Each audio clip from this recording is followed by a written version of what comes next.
Coba deh bayangin seorang pengawas sekolah. Apa sih yang langsung muncul di kepala Anda? Mungkin sosok yang datang ke sekolah buat mengeriksa, menilai, cari-cari salah, gitu ya. Nah, lupakan gambaran itu. Karena di Indonesia, peran pengawas sekolah lagi mengalami sebuah revolusi besar. Dan ini bisa jadi kunci buat membuka potensi terbaik dari setiap sekolah. Oke, sebelum kita lanjut lebih jauh, coba kita pikirkan dulu deh pertanyaan mendasar ini. Apa sih yang bikin sebuah sekolah itu hebat? Apa karena gedungnya yang megah, kurikulumnya yang canggih? Jawabannya jelas nggak sesimpel itu.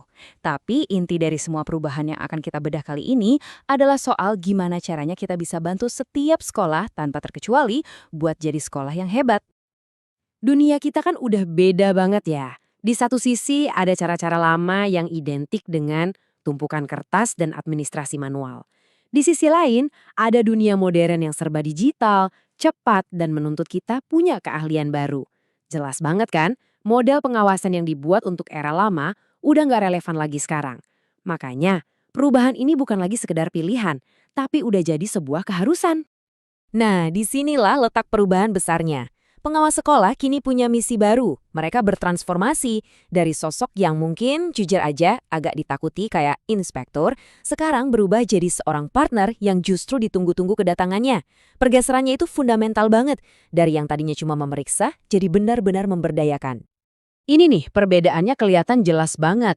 Dulu, pengawas datang ibaratnya bawa kaca pembesar, tugasnya memeriksa kepatuhan, mencari-cari salah. Sekarang, wah beda cerita. Mereka datang sebagai pelatih, sebagai mentor, sebagai fasilitator, yang tugasnya membantu sekolah biar bisa lebih maju. Ini bukan ganti nama doang loh, ini revolusi cara berpikir. Dari yang tadinya nanya salahnya di mana, jadi oke, gimana caranya kita bisa lebih baik lagi bareng-bareng? Oke, ngomongin perubahan besar begini kan gampang ya, tapi gimana cara melakukannya di lapangan?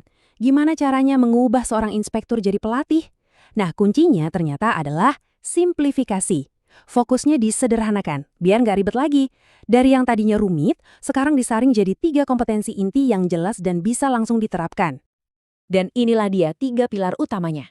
Pertama, mesin sekolahnya, yaitu manajemennya harus modern dan digital.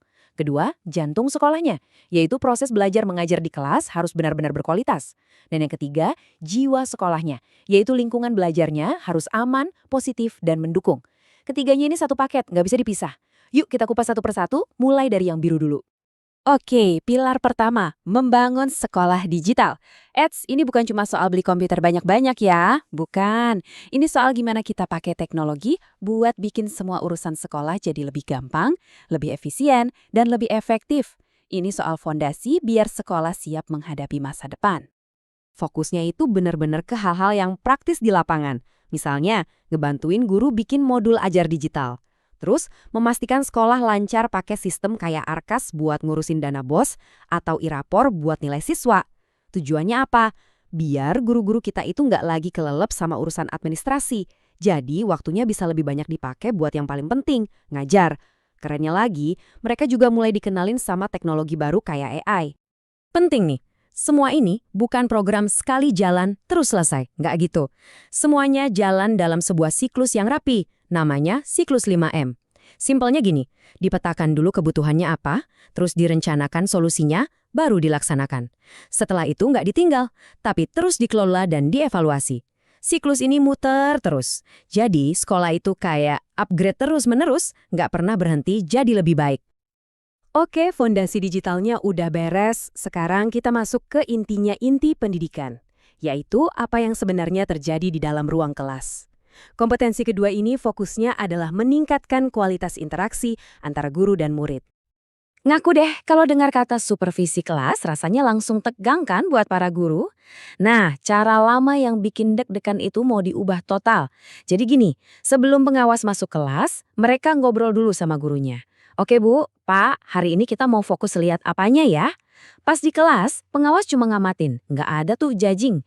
Selesai kelas, baru deh duduk bareng lagi, diskusi, cari solusi bareng. Ini kan enak ya, rasanya jadi partner, bukan diinspeksi. Dan proses kemitraan ini bukan cuma kunjungan 1 jam terus pulang loh. Ini adalah sebuah program pendampingan yang intensif, bisa berjalan selama 3 sampai 6 bulan. Kenapa lama? Biar perubahannya itu benar-benar nempel, jadi kebiasaan baru yang bagus, bukan cuma pemanis sesaat pas ada pengawas aja. Terus, hasil akhirnya apa sih yang diharapkan dari semua ini?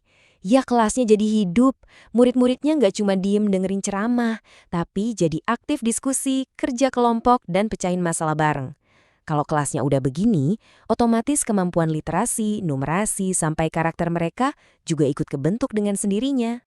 Oke, kita udah bahas mesinnya yaitu digitalisasi. Udah bahas jantungnya yaitu kualitas kelas.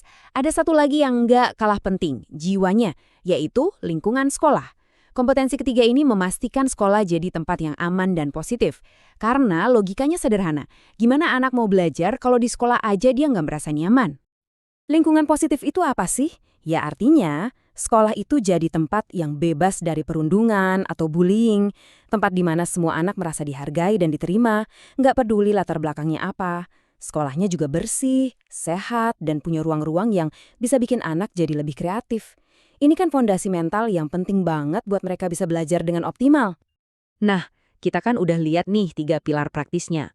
Mungkin ada yang bertanya, ini semua nyambung nggak sih sama kebijakan besar di tingkat nasional? Atau ini cuma program bagus-bagusan aja yang jalan sendiri-sendiri? Pertanyaan bagus. Jawabannya nyambung banget. Kuncinya ada di istilah ini, SPMI atau Sistem Penjaminan Mutu Internal. Gampangnya, anggap aja SPM ini kayak sistem operasi yang wajib dijalankan semua sekolah buat ngejaga dan ningkatin kualitas mereka sendiri secara terus-menerus. Nah, peran pengawas yang baru ini pas banget. Mereka jadi semacam konsultan ahli yang ngebantuin sekolah ngejalanin siklus SPMI ini. Jadi klop, semuanya sinkron dari pusat sampai ke sekolah. Dan disinilah letak cerdasnya pendekatan baru ini. Kalau dulu pengawas itu dibebani sama 7 kompetensi, wah banyak banget dan bikin bingung. Sekarang, semua keruutan itu dipangkas jadi 3 pilar utama aja. Jauh lebih fokus, jadi lebih jelas, lebih gampang dieksekusi. Kalau udah fokus, dampaknya pasti lebih kerasa kan? Energi pengawas nggak habis buat ngurusin hal-hal yang terlalu banyak dan nggak prioritas. Pada akhirnya, kalau kita tarik benang merahnya, semua ini tuh bukan soal pengawasnya, bukan soal sistemnya, bukan juga soal teknologinya. Ujung-ujungnya adalah demi anak-anak kita yang ada di sekolah. Mengubah pengawas dari seorang inspektor menjadi seorang pelatih adalah sebuah langkah besar. Langkah besar untuk mewujudkan mimpi kita bersama, pendidikan bermutu untuk semua. Dan ini bukan cuma soal mengubah sekolah, tapi juga ikut menentukan arah masa depan bangsa kita.